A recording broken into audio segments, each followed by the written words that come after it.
Today, I want to tell you how that little Irish pub made its way from Ballyporeen, Ireland, all the way to Simi Valley, California, and why it's one of my favorite overlooked stories here at the library.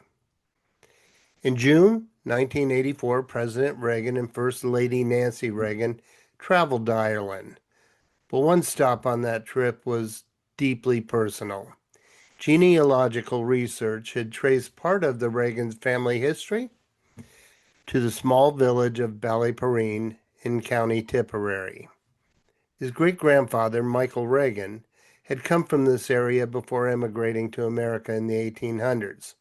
So on June 3rd, 1984, Marine One brought the President and Mrs. Reagan to Ballyporeen, and the village was ready for them. The streets were decorated, residents gathered to welcome their American visitors, and this little Irish community suddenly found itself at the center of international attention. For President Reagan, however, this wasn't another diplomatic stop. This was a chance to stand in the place where part of his family's American history had begun. During the visit, President Reagan viewed the baptismal record of his great-grandfather, attended a prayer service at the local Church of the Assumption, met residents of the village, and received a copy of his family tree. And naturally, there was also a stop at the local pub. The pub belonged to John and Mary O'Farrell. It was already an old and well-established part of Ballyporeen when word came that President of the United States would be stopping by.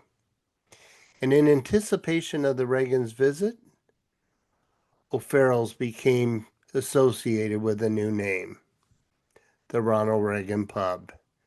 Inside, the president was handed a pint of Smithwick's ale, and there are wonderful photographs in the Reagan Library archives of President and Nancy Reagan standing inside the pub, meeting the O'Farrells and posing for photographs.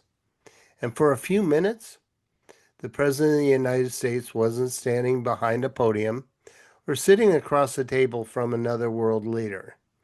He was standing inside a small town Irish pub in the village his family had left generations before.